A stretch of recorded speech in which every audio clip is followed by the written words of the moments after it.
The young teacher, Oliver, set off towards the desolate village of Blackwood, a place he had never heard of until his appointment. After getting off the old bus that went as far as the nearest town, he began walking the winding dirt road with his backpack as dusk began to fall. On either side of the road, towering pine trees made sounds as if they were whispering with the howling wind. In the twilight, the forest closed in on him like an eerie wall. In the distance, the monotonous cries of owls mingled with the crunching of dry leaves and twigs beneath his feet. As Oliver moved forward, an inexplicable sense of unease filled him. While the sun left a blood-red stain on the horizon and retreated rapidly, the young teacher spotted an old, faded sign among the dark shadows. Blackwood Village. He had finally arrived. No one was to be seen at the entrance of the village. A few houses made of stone and timber huddle into the darkness of the evening, with thin plumes of smoke rising from their chimneys. A deep silence reigned. Only the distant barking of a dog and the roar of the forest could be heard. Oliver pulled the appointment document from his pocket along with the note he had been given. He had been told to stop by the house of the village headman, Mr. Harrison, to collect the key.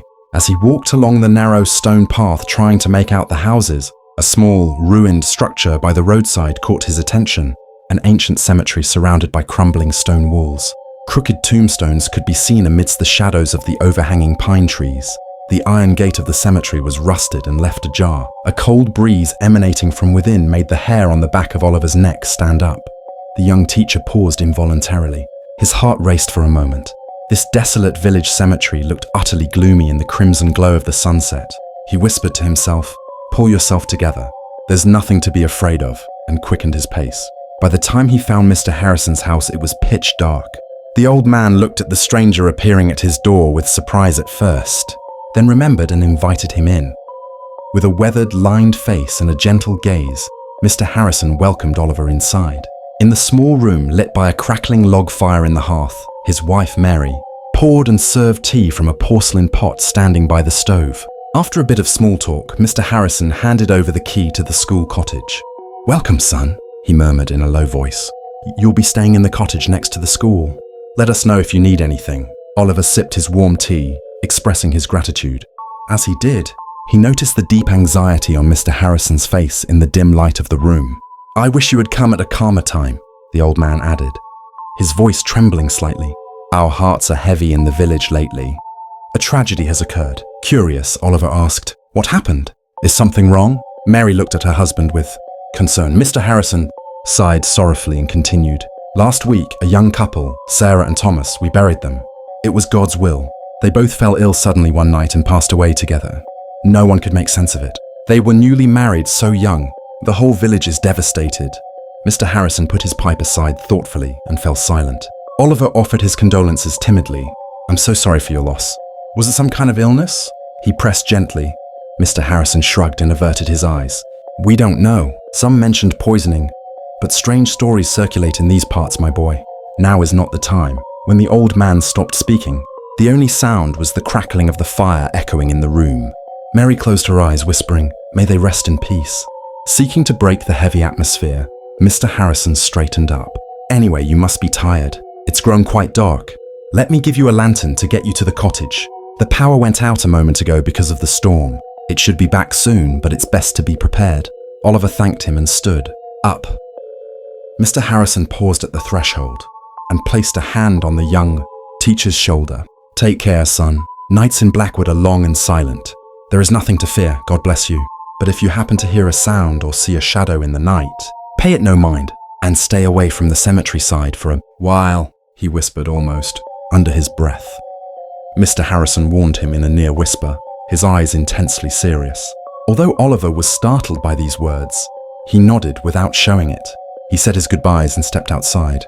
The sky was cloudless, but the moon had not yet risen. The village was plunged into pitch darkness. The flickering flame of the lantern Mr. Harrison had given him illuminated only a few steps of the path ahead. Oliver followed the trail to the school cottage as described. As he moved through the trees, he heard no sound other than his own footsteps, yet he sensed something stirring within the darkness of the dense forest. A twig snapped somewhere in the distance. The young man startled and swung his lantern toward the noise. There was nothing. He saw no movement other than the wind dancing through the trees. "Probably just a fox or the wind," he muttered to himself and kept walking. Before long, The silhouette of the school building and the adjacent single-story cottage appeared. They were small, dilapidated structures. The plaster was peeling off the walls, and the windows stared back at him like dark voids. When he unlocked the cottage door, the smell of mold and dust wafted from within. Oliver groped for the light switch on the wall and flipped it.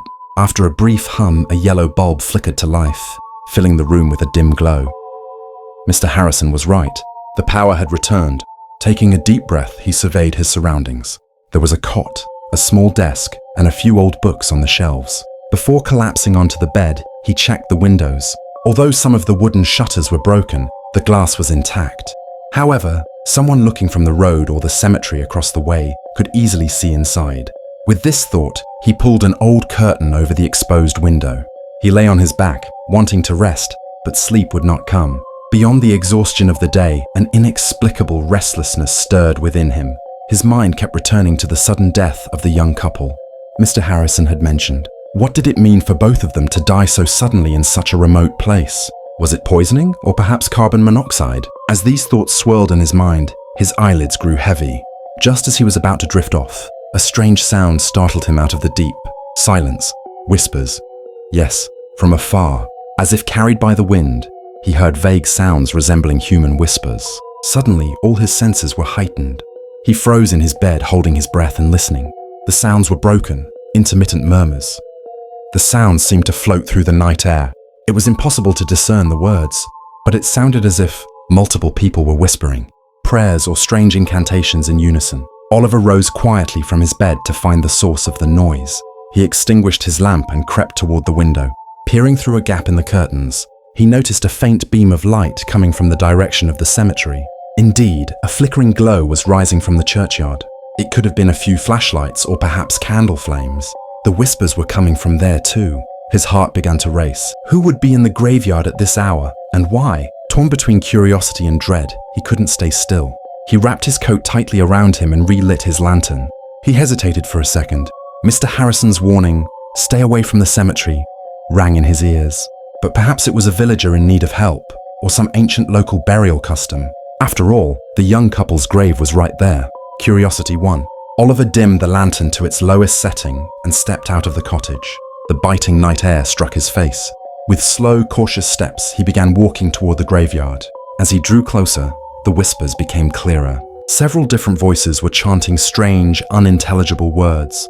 They sounded nothing like traditional prayers. The tone was older, darker. When he reached the rusted iron gates of the cemetery, he found them slightly ajar. As he pushed, the gates swung open with a piercing creak. He cast the weak light of his lantern forward. Shadows could be seen dancing between the tombstones. About 10 paces ahead, he noticed the double grave mounded with fresh earth. From the withered wreaths and faded flowers, he knew it had to be Sarah and Thomas. But what truly mesmerized and terrified him were the 3 dark figures. Gathered at the head of the grave, Oliver ducked down immediately, his heart thundering in his ears. He shielded the lantern's flame with his palm to hide the light. Those at the grave appeared to be wearing long, dark robes. Their silhouettes stood like nightmares in the shadows of the trees. 2 of them stood facing each other. While the third was busy with something on the ground.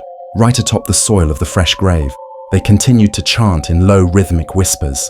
Oliver watched, spellbound. A candle flickered in front of the figure on the ground, illuminating a metallic object that looked like a bowl or a chalice. One of them was sprinkling something from a small bag onto the earth, while the other appeared to be holding a gleaming metal dagger. Oliver's eyes were wide with terror.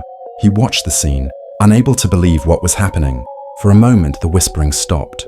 The cemetery plunged into a hollow, haunting silence. The robed figure on the ground raised his head and looked around. Oliver held his breath, paralyzed by the fear of being caught. He tried to shrink into the shadows and blend with the darkness. The man seemed to sense a presence in the gloom, staring directly toward where Oliver lay hidden. Oliver felt a dry branch beneath his hand but dared not move. His heart felt as though it might stop beating. At that moment, the figure turned back to the grave and resumed the whispering, joined by the others. Then a shrill, piercing sound, like the scream of a predatory bird, rent the night air. Oliver recoiled, jumping back instinctively. His foot caught on a stone and he fell heavily to the ground. The lantern flew from his hand and hit the earth, its glass shattering with a loud crash as the light went out. Suddenly, the 3 whispering figures fell silent. Their heads snapped simultaneously toward the direction where Oliver had fallen. The young teacher scrambled to get up in a panic, his knees shaking violently. In the darkness, he could feel several pairs of eyes fixed upon him. For a heartbeat, everything stood still. No wind, no sound, no movement, only the roar of his own breath and the pounding of his heart echoed in his ears. Then, one of them bellowed with unexpected speed, "Who goes there?" His voice sounded less like a human and more like a hollow, guttural growl. The sound resembled a guttural animal growl. Oliver recoiled in terror, scrambled to his feet and began to run. Leaving the cemetery gate behind, he stumbled onto the path. He wasn't sure if he heard footsteps behind him, or if it was just the echo of his own panicked strides. He ran without stopping, ignoring the thorny branches scratching his face and arms. The light from the school cottage flickered faintly ahead. He ran until he was breathless, threw himself inside and bolted the door. In the dim interior, he leaned his back against the door for a while, listening to the outside. There was no sound. Only then did he realize he was shaking violently. Cold sweat poured down his face. The scene he had witnessed in the graveyard was seared into his mind. Was it some kind of ritual? What were they doing at Sarah and Thomas's grave? He had no idea what was happening in this village, but it certainly wasn't normal. As soon as his hands stopped shaking, he wedged a chair against the door and checked that all the windows were secured. He slumped onto the edge of the bed, trying to find a logical explanation. Perhaps the villagers were performing an old local prayer, but the gleaming dagger, the metallic bowl, and that blood-curdling shriek. He looked for the pieces of his lantern in the dark, but it was broken beyond repair. "I'll ask someone about this tomorrow," he promised himself. But who? Mr. Harrison seemed reluctant to speak of such things. Maybe the best thing was to head back to town in the morning, but he immediately rebuked himself for the thought. "Running away on the very first night doesn't become me," he whispered. He was a young teacher. He had come here to be a light for the children. Yet, despite his exhausted body, not a wink of sleep came to his eyes. He sat on his bunk, startling at every tiny sound, waiting for the dawn. Oliver looked toward the windows with a start, but he heard nothing more until morning. The next day, as a pale sun struggled to illuminate the village through the mists, Oliver opened his tired eyes to the new day. He took his head in his hands and thought for a while about what to do. It felt as though he had lived through a nightmare. However, he was alone in the house and appeared to be safe. He tried to tell himself that the fears that grew in the darkness of night might vanish with the first light of day. "Perhaps I really misunderstood and panicked for nothing," he muttered. Looking at his pale reflection in the mirror, he decided to concentrate on his duties and dressed hurriedly. He wandered through the small school building, wooden benches, walls smelling of lime, and the old blackboard. He guessed there were few students in the village. Perhaps about 10 children would show up. Even as he wiped the dusty desks, his mind was still on what he had seen during the night. But he forced himself to stay busy. Soon enough, he heard sounds from outside, the chirping of children's voices. A few children had gathered in the schoolyard. Looking at the building with curiosity, Oliver put on a smile and stepped outside. A small group of primary school children smiled shyly upon seeing their new teacher. Oliver greeted them all one by one and asked for their names. Their timid but warm gazes brought some relief to his heart.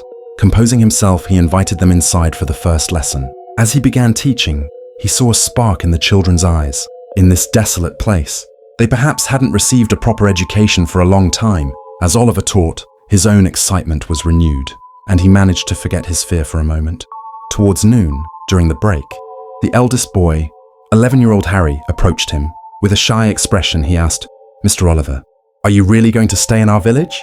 Oliver was taken aback by the question. "Yes, of course I'm staying. Why do you ask?" Oliver replied. The boy shuffled his feet and murmured, "We just thought maybe you'd leave too." Oliver frowned. "Why would I leave, Harry? I came here to teach you." Little Harry glanced at his friends out of the corner of his eye.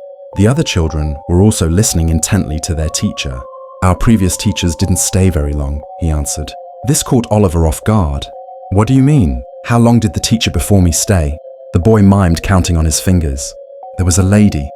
She stayed 2 months and left. Before her, a gentleman came. He ran away suddenly in the middle of the night. That's what my mum said." Oliver winced and swallowed hard. Just as he was wondering what to say, he heard Mr. Harrison calling from a distance. "Son, Mr. Oliver!" Turning around, he saw the village headman at the entrance of the schoolyard. The old man's face was distraught. He looked deeply troubled. Oliver ran to his side.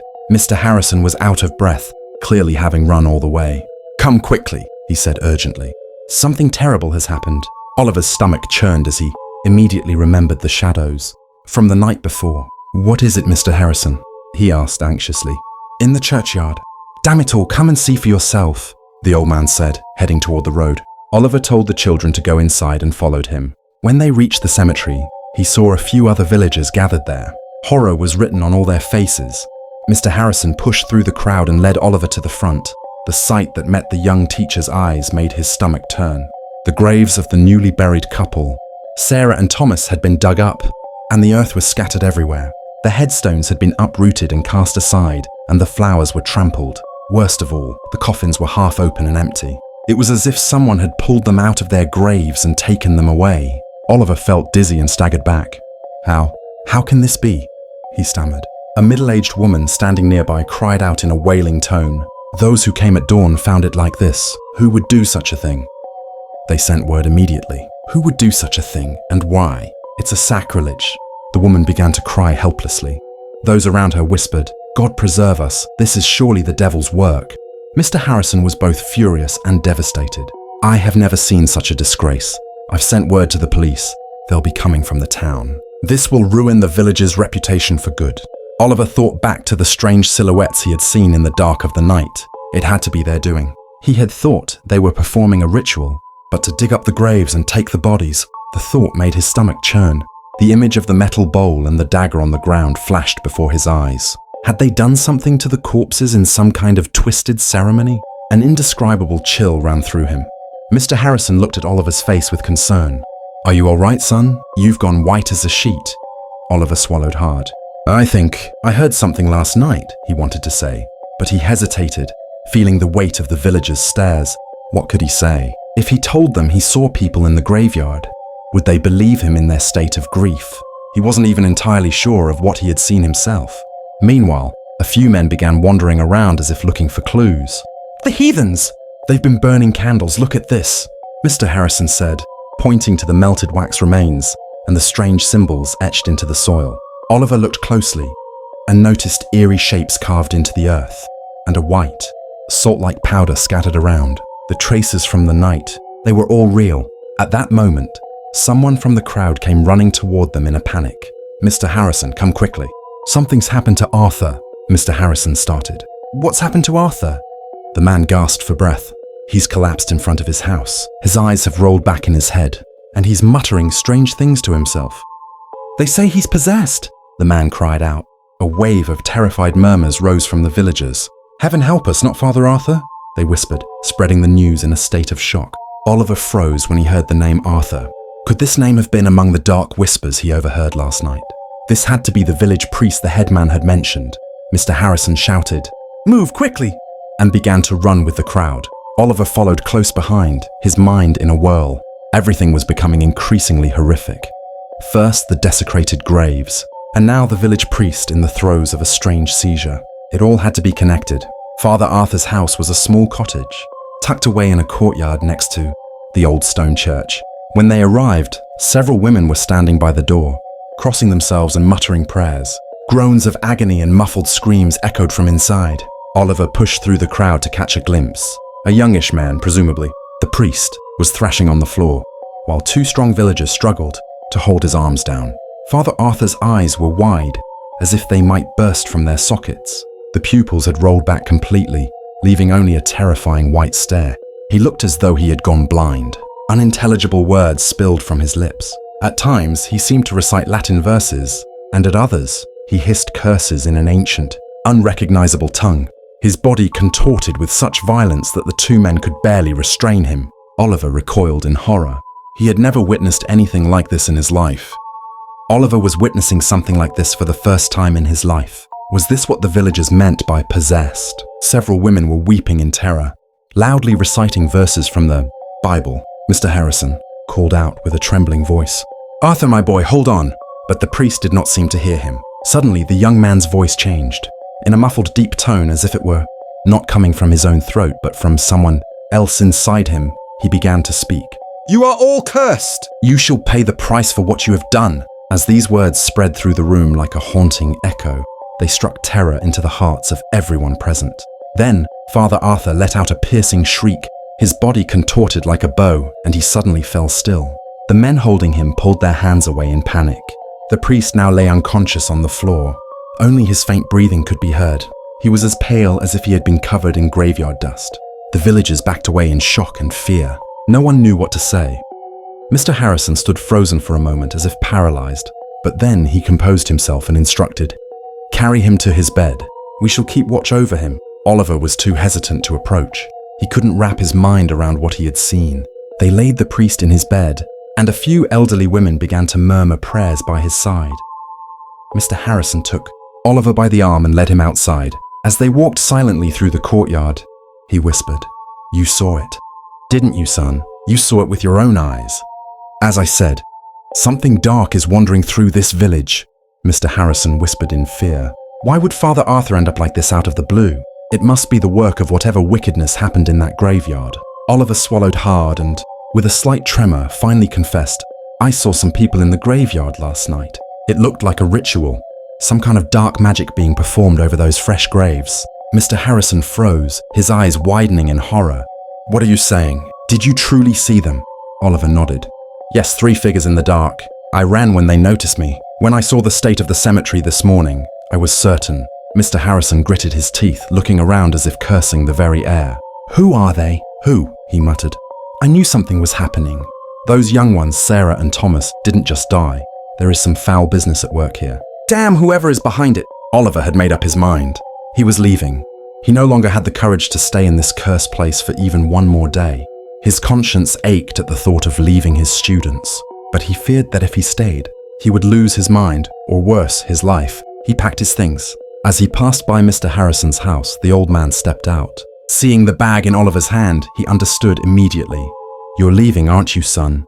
he asked in a sorrowful voice. Oliver paused, his eyes filling with tears. "I'm sorry, Mr. Harrison, I just can't do it," he managed to say in a low voice. Mr. Harrison gave a pained smile. "Godspeed, my boy. We felt what was happening last night, more or less. Most of us stayed in the church until dawn. This village, it has surpassed us all now." Oliver couldn't quite make sense of the old man's hopeless words, but he was in no state to stay and ask questions. They said their goodbyes. Mr. Harrison added, "Save yourself, son. Perhaps we too will leave this place at the first opportunity." These words both saddened and terrified Oliver. It seemed even the villagers had resigned themselves to their grim fate. Only one bus ran from the village to the town each day, and it departed early in the morning. Fortune was on his side.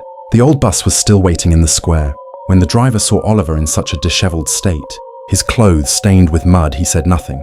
He simply offered a curt nod. Oliver slumped into the back seat and stole one last look out the window. The stone cottages of Blackwood and the dense forest rising behind them looked like a realm of nightmares trapped in the mist. He was grateful to be alive, yet his heart was heavy with sorrow.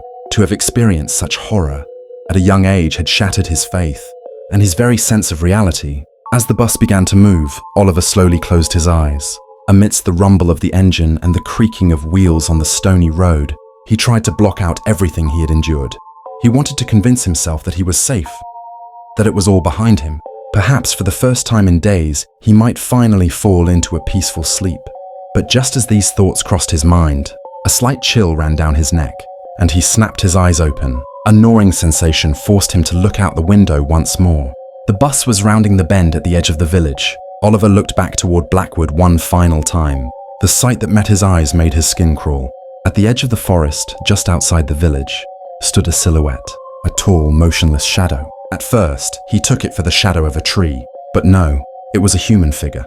It was draped in the same long, dark robe he had seen in the graveyard the night before, and it seemed to be staring directly into Oliver's soul. Was it wearing a tattered, ancient robe? The face was indistinct, yet it seemed to be staring directly at the departing bus. Oliver squinted, trying to focus. The figure vanished behind a veil of mist for a moment, then reappeared. His heart began to hammer against his ribs once more. "No, I'm seeing things. It has to be over now," he whispered to himself. He pulled his head away from the window and took a deep breath. The driver glanced at the young teacher through the rearview mirror with curiosity but asked nothing. Oliver tried to steady himself. Perhaps the trauma was playing tricks on his eyes. He closed his eyes and leaned his head against the seat. An overwhelming exhaustion washed over him. After a while, the vehicle entered the road cutting through the deep forest. As the shadows of the trees cast flickering lights through the windows, Oliver began to drift between sleep and wakefulness. Just as he was about to fall under, he heard a very familiar voice right in his ear. "Oliver!" He snapped his eyes open, startled. For a split second, he thought a dark shape had appeared right next to him on the back seat. He looked to his right in terror. There was no one. The seat was empty. Beads of sweat formed on his forehead, and his breathing grew shallow. He looked around. The other passengers were indifferent. No one was paying him any mind. "That's enough. It's just stress, just exhaustion," he muttered, rubbing his face with his hands. The bus turned one last corner, leaving the forest road behind and heading towards civilization. As Oliver left the misty woods of Blackwood behind, he prayed to leave the nightmare there as well. But a restless sensation stirred in a corner of his mind. It felt as though it wasn't over, as if those dark entities still had their eyes fixed upon him, traveling by his side. His shadow would not leave him. The young teacher sat shivering in his seat, trying not to think about it. But as his consciousness faded, the last words whispered in his mind continued to echo. "We will be watching you." Whether it was that sinister voice or merely the play of the wind, no one knew. As Oliver distanced himself from everything, he felt as though the curse of Blackwood was quietly following him, and perhaps it truly was. As for how the story truly ends, no one will ever know.